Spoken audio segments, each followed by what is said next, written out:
Hello everyone, this is Dr. Manali Nigam from MN Education Hub.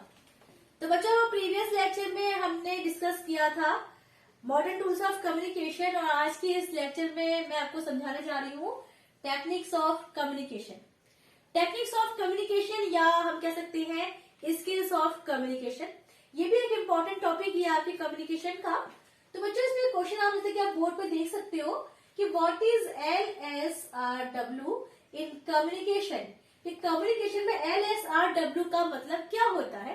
ये एक acronym है, short form है और इसका अर्थ आपसे पूछा जाएगा तो ये LSRW क्या होता है, ये इस तरीके से पूछा जा सकता है या ये पूछा जा सकता है कि ये टेक्निक्स ऑफ कम्युनिकेशन क्या होती है, तो एक्रोनिम के द्वारा या फिर टेक्निक्स ऑफ कम्युनिकेशन में से एक क्वेश्चन आपके लिए आ सकता है। तो ये क्वेश्चन आपके एग्जाम के पॉइंट ऑफ व्यू से भी बहुत इंपॉर्टेंट है और अगर मैं आपकी बात करूं आपके प्रैक्टिकल या वाइवा के पॉइंट ऑफ व्यू से तो उसमें भी ऐसा क्वेश्चन पूछा जाता है। तो dear students, what is LSRW? ये एक एक्रोनिम है, एक शॉर्ट फॉर्म है, इसको हमें डिस्क्रिप्टिव वे में समझाएंगे आज। तो बच्चों LSRW का मतलब होता है listening, speaking, reading and writing. L for listening, S stands for speaking, R for reading and W for writing. तो ये कम्युनिकेशन की वो टेक्निक्स हैं या आप कह सकते हैं वो कलाएं हैं, वो स्किल्स हैं जिनसे हमारा जो कम्युनिकेशन है वो पूरा होता है, कंप्लीट होता है। अगर आप सोचिए लिसनिंग माने सुनना, स्पीकिंग माने बोलना, रीडिंग माने लिखना और रीडिंग माने पढ़ना एंड राइटिंग माने लिखना, सॉरी। तो LSRW are the 4 basic techniques of और द स्किल्स ऑफ कम्युनिकेशन। ये कम्युनिकेशन की 4 टेक्निक्स है या बेसिक स्किल्स है जो हमारे कम्युनिकेशन को प्रॉपर बनाती है, उसे इफेक्टिव बनाती है। तो जैसे सबसे पहली हमारी टेक्निक है लिसनिंग। लिसनिंग माने बच्चों होता है सुनना। हम लोग जब भी कोई इंपॉर्टेंट टॉपिक डिस्कस करते हैं तो we always say listen, listen, we never say hear. हम हमेशा कहते हैं लिसन। लिसन का मतलब होता है सुनना, नॉट ओनली सुनना but always listen with the concentration, क्योंकि लिसन एक ऐसी एक्टिविटी है जो कि हमेशा कॉन्सेंट्रेशन के साथ में की जाती है। कॉन्सेंट्रेशन का मतलब होता है एकाग्रता।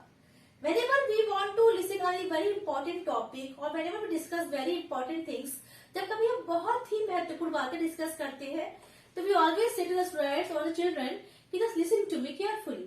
Listen to me carefully means कि हमें सुनिए बट ध्यान लगा के सुनिए, एकाग्रचित होकर सुनिए, क्योंकि लिसनिंग एक ऐसी एक्टिविटी है अगर आप एक अच्छे लिसनर है तभी आप चीजों को ठीक से समझ सकते हैं, मीन्स उनको अंडरस्टैंड कर सकते हैं और उनको सही प्रकार से इंटरप्रिटेशन भी कर सकते हैं।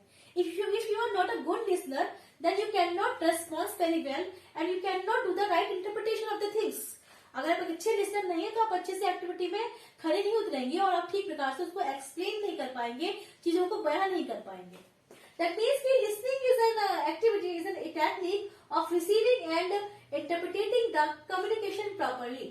That means कि listening एक ऐसी टेक्निक है जिसको रिसीव करते हैं जब हम तो चीजों को या कम्युनिकेशन को प्रॉपर तरीके से सही प्रकार से इंटरप्रिटेट करते हैं या उसका अर्थ निकालते हैं या उसका व्याख्यान करते हैं।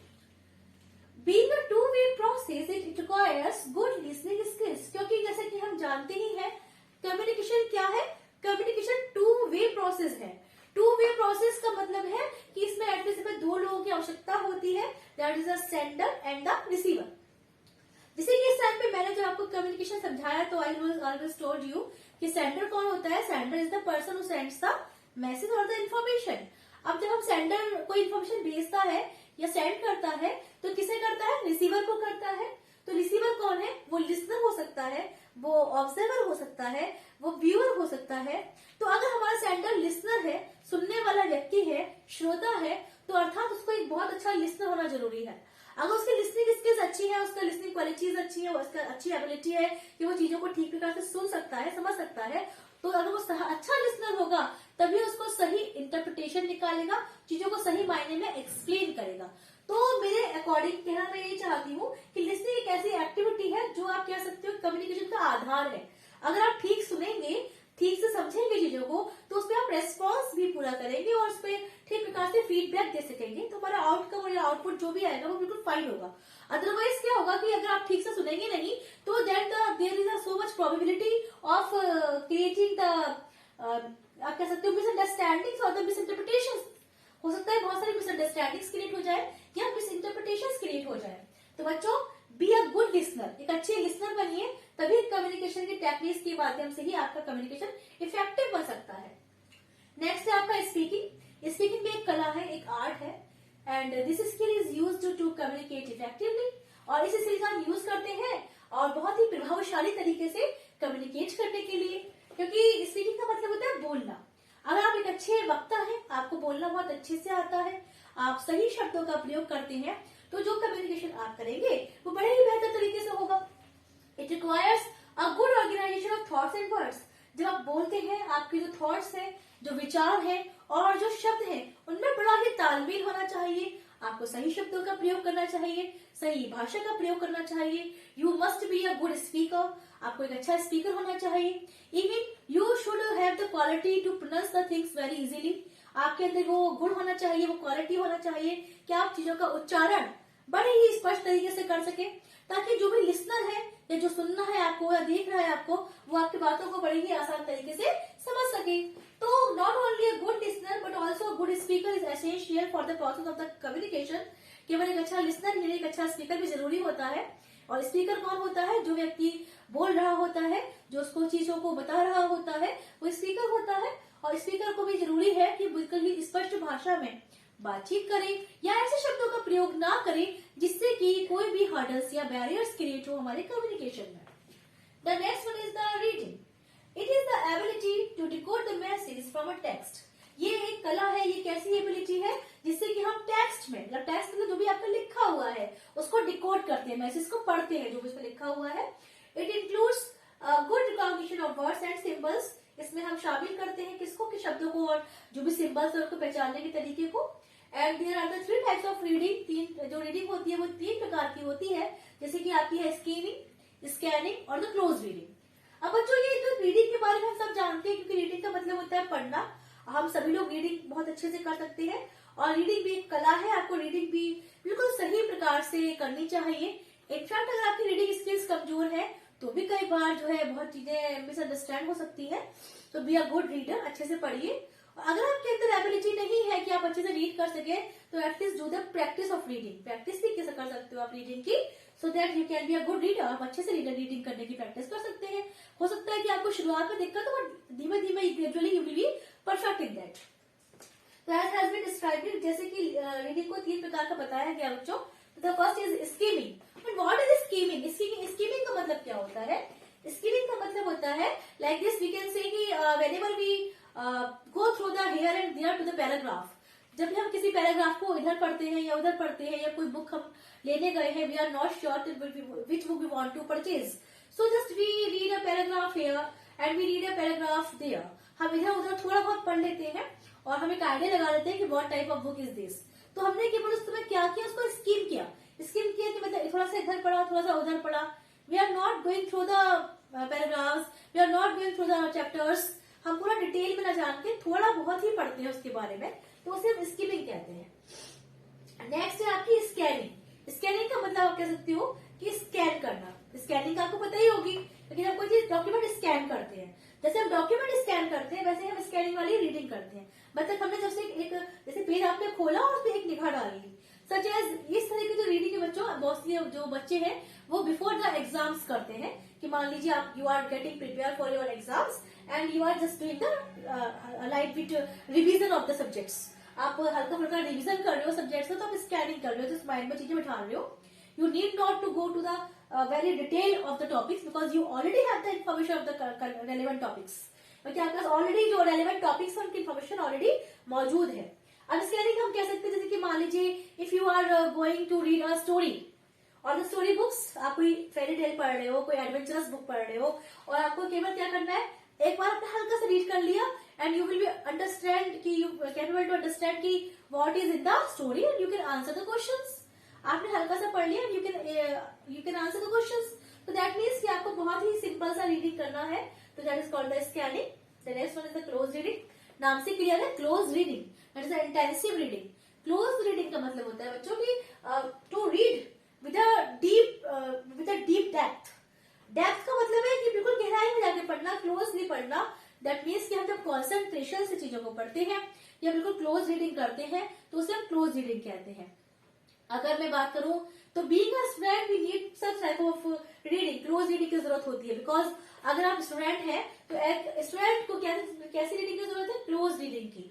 Because the books of your curricular और योर सिलेबस, आपके करिकुलर की जो भी किताबें हैं या सिलेबस की जो भी बुक्स हैं मस्ट बी रीड क्लोजली, उन्हें क्लोजली पढ़ना चाहिए, या आप कह सकते हैं उनको बहुत ही हमें एटलीस्ट 2 और 3 टाइम्स पढ़ना चाहिए, so that we are excel in the chapters. हम जो भी चैप्टर्स है उनमें एक्सेल हो सकते हैं, सब्जेक्ट्स है उनमें बहुत ही निपुण हो जाएंगे। तो ऐसी जो रीडिंग हम करते हैं उसे हम क्लोज रीडिंग कहते हैं, जहाँ पे we have to go to the depth of the subjects और द चैप्टर्स, जहाँ पे हमें जाना पड़ता है, हमको डेप्थ में जाकर उनकी पढ़ाई करनी होती है। तो डियर स्टूडेंट्स, रीडिंग 3 प्रकार की आपको बताई गई, skimming, scanning and close reading. The next one is the writing. Writing हमारी नेक्स्ट स्किल है, और ये एक ऐसा it is a way of expressing thoughts and feelings into words. मतलब कि एक ऐसा तरीका है जिसके माध्यम से हम अपने विचारों को और अपनी भावनाओं को शब्द प्रदान करते हैं। और good writing skill is an ability which provides a platform to our thoughts, feelings and emotions. और एक अच्छी राइटिंग स्किल वो होती है जो हमें प्रोवाइड करती है एक प्लेटफॉर्म, जो हमें किसको? हमें थॉट्स को, फीलिंग्स को और इमोशंस को। दैट मीन्स कि अगर हम एक अच्छे राइटर हैं, एक अच्छे लिखने वाले हैं, लेखक हैं, तो हम अपने विचारों को अपनी भाषा में बहुत अच्छे से तब्दील कर सकते हैं। दैट मीन्स हम बहुत अच्छे से शब्दों का प्रयोग करके उनको लिख सकते हैं। जब हमने अच्छे से लिखा होगा तो चीजों को अच्छे से पढ़ा जाएगा, फिर अच्छे से सुना जाएगा, फिर उस पर अच्छे से रिस्पॉन्स भी आएगा। तो बच्चों, ये अगर हमने सही तरीके से लिखा है, और लिखने वाले को भी चाहिए कि वो लिखने में सही शब्दों का प्रयोग करे, सही भाषा का प्रयोग करे। The language must be clear and the appropriate according to the thoughts. हमारे शब्दों और हम जो विचार हमने जो भी प्रकट करने चाहे हैं वो शब्दों के माध्यम से प्रॉपर तरीके से बिल्कुल अपीयर होने चाहिए हमारी बात को। तो जरूरी है कि हम एक अच्छे राइटर हों और हम जो कहना चाहते हैं उनको सही शब्द प्रदान कर सकें, उनको दे सकें, ताकि एक अच्छे तरीके से, एक अच्छे टेक्निक से हम अपनी कम्युनिकेशन को प्रॉपर तरीके से कर सकें। तो डियर स्टूडेंट्स, ये वो 4 टेक्निक्स हैं जिनसे जो कम्युनिकेशन प्रोसेस है वो होती है, गुजरती है। That is the listening, speaking, reading and writing. May be in the exams आपसे पूछा जाए कि what is listening in communication, तो you can answer about the listening. और हो सकता है कि आपसे पूछा जाए what is LSRW in communication. और एक और क्वेश्चन जो इसमें हमसे मोस्टली पूछ भी ले जाता है कि लिसनिंग और हियरिंग में क्या अंतर होता है। तो व्हाट इज लिसनिंग, तो आपने समझ लिया है कि when we listen something very carefully और with concentration, that is called the listening. लेकिन हियरिंग क्या होता है? एक्चुअली अगर देखा जाए ना तो लिसनिंग और हियरिंग दोनों का ही मतलब होता है सुनना। लेकिन हियरिंग क्या है? हियरिंग एक सेंस है। सेंस का मतलब होता है कि हमारे जो 5 सेंस होते हैं, तो उसमें हियरिंग एक सेंस है कि either we want to listen or not, still we will listen the sounds of the environment. जो भी हमारे आसपास के वातावरण में जो भी आवाजें होती है वो ऑटोमेटिकली हमारे कानों में जाती है। Because we have the ears, then we will hear. हमारे पास कान है, भगवान ने हमें कान दिए, तो we will listen the things. और लिसनिंग क्या होता है कि लिसनिंग हमें बहुत ही ध्यान पूर्वक जब चीजों को सुनना होता है, एक कॉन्सेंट्रेशन के साथ में अटेंशन पे करके जब चीजों को सुनना होता है, तो जो एक्टिविटी हम करते हैं वो लिसन होती है। लेकिन हियरिंग के लिए हमें कोई एक्टिविटी करनी नहीं है, because listening in our senses, हमारे सेंसेस में है, and we will listen, we will hear all the sounds of the environment automatically. तो ये डिफरेंस होता है लिसनिंग में और हियरिंग में, जहाँ पे आपको कोई एफर्ट्स नहीं करने, बट यू कैन हियर। और जहाँ आप कोई कॉन्सेंट्रेशन पे करना है, आपको अटेंशन पे करनी है, there you will have to listen the things. तो डियर स्टूडेंट्स, ये LSRW वो 4 टेक्निक्स ऑफ कम्युनिकेशन है, या हम कह सकते हैं वो स्किल्स ऑफ कम्युनिकेशन है जो हमारे कम्युनिकेशन की प्रोसेस को बहुत ही बेहतर बना के प्रेजेंट करती है। तो आज के इस लेक्चर में हमने समझ लिया है कि what are the techniques of communication. तब तक के लिए अपने नेक्स्ट लेक्चर में फिर से मिलते हैं। तब तक के लिए थैंक यू।